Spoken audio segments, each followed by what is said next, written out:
we have been doing something we're calling the Lenten Devotional Series. And you've been meeting gentlemen from around the state that have had an experience in life through prayer, through belief in Jesus Christ. And every one of those that you've seen or going to see is basically a miracle. And with me is John McQueen. John, thank you for taking the time. Glad to be here. And John has an interesting story, and I wonder if we could just start from the beginning. I know you're not a young guy, but what happened to you, John? Yeah, in 2014, I'm a very light-complected individual, and I go to the dermatologist on like every 6 months to have places taken off before they get to be bad cancer, just small skin cancers. And one of the visits in August of 2014, I went into the dermatologist for a regular scheduled visit.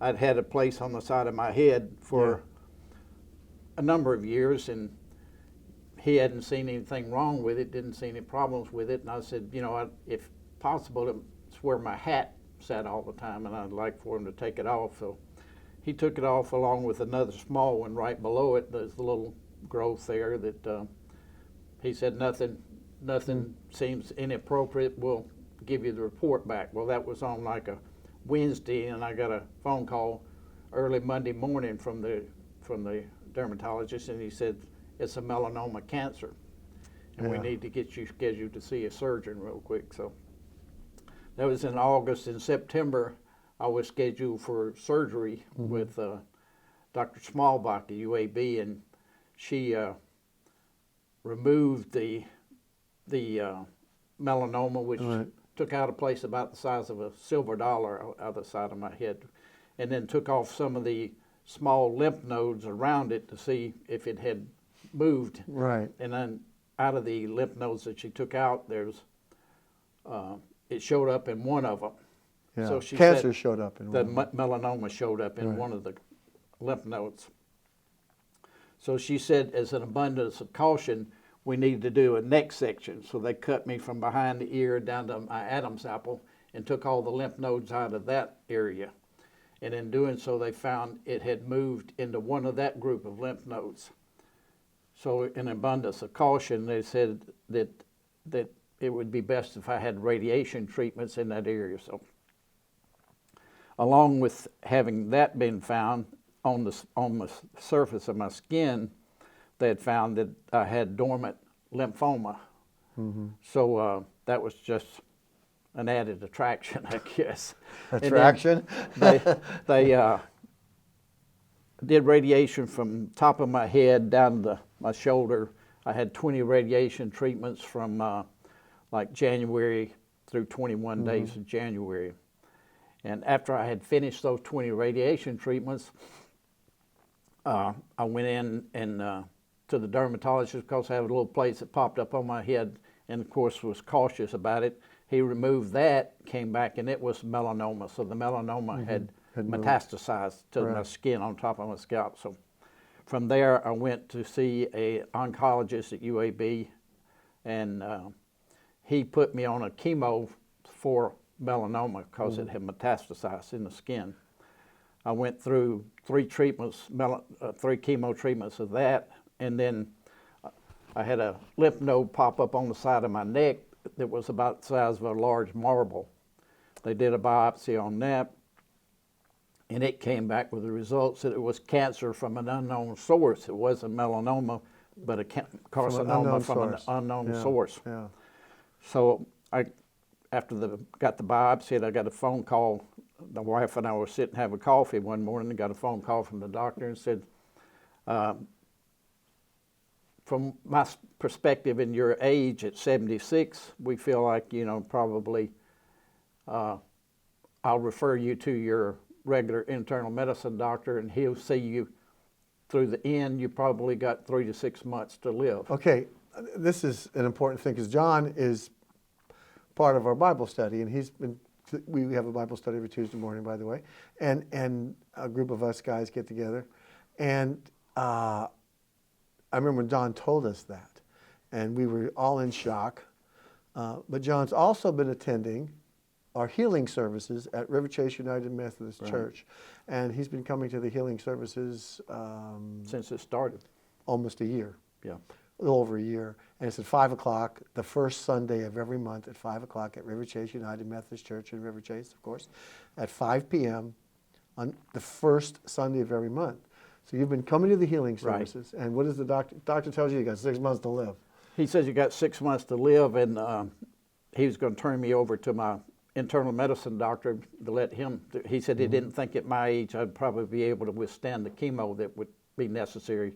So after my wife and I had our come apart and then sat back and thought about it, I called and told him I'd like to get a referral for a second opinion, MD Anderson or someplace like that. Yeah.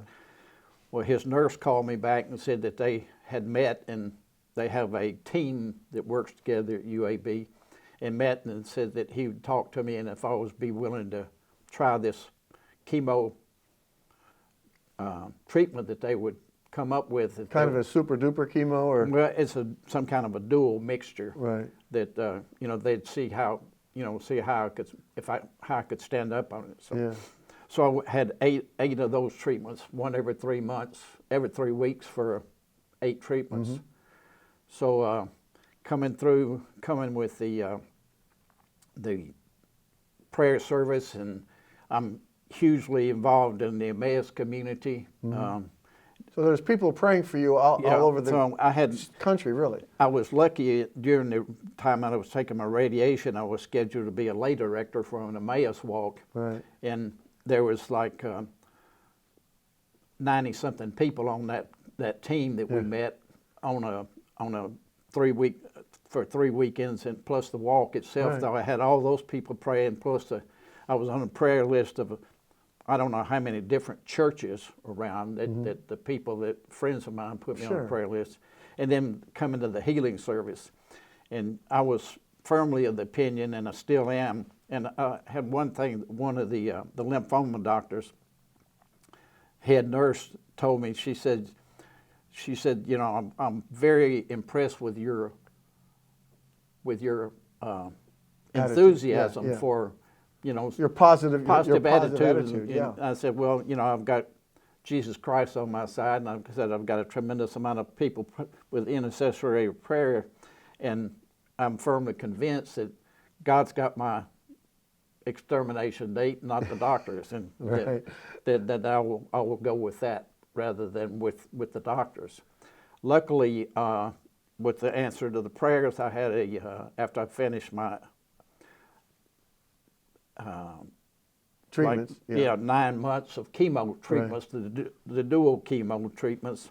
The lymph nodes all reduced. I had a PET scan on December the 21st, and December the 22nd, the doctor said he's really glad that I talked him into the treatment. He said, because right now all the lymph nodes have gone down and don't see anything. And just had a visit appointment this past week with the last Tuesday with the lymphoma doctor, and he said everything was dormant there, that there was no need for treatments there. So what are they giving your lifespan now? Forever? No. You'll live to be 90?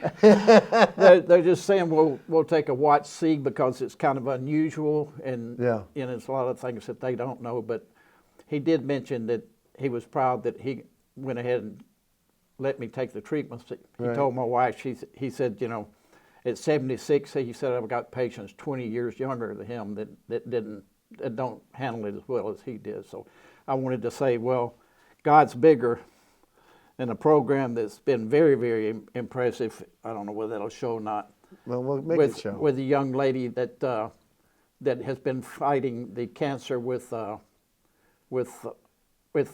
asbestos. Yeah, mesothelioma for 5.5 years. They gave her 9 months, and she started this program. God is bigger than cancer, and it's been a very, very impressive thing for me. Yeah, and it was a real gratifying thing to me that my daughter-in-law gave me 100 of these bracelets. Yeah. And each time I'd go in for chemo, I would take a handful of them in there, and I'd walk down there.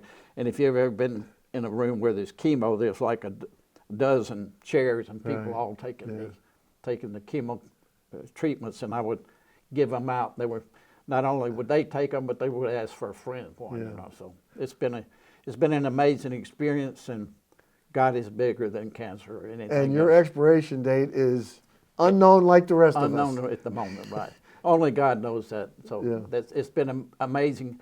I think, as I told somebody, that while the cancer has been something that you never get off your mind once it's there, the warmth and the feeling of all the prayers and the people that have been supporting me is like being in a cold room with a warm blanket put on you. It's Yeah. just really been. John, thanks for sharing your story. We appreciate it very much. And like you say, this Lenten devotional series that we're doing started right after Ash Wednesday and will end on Easter Sunday.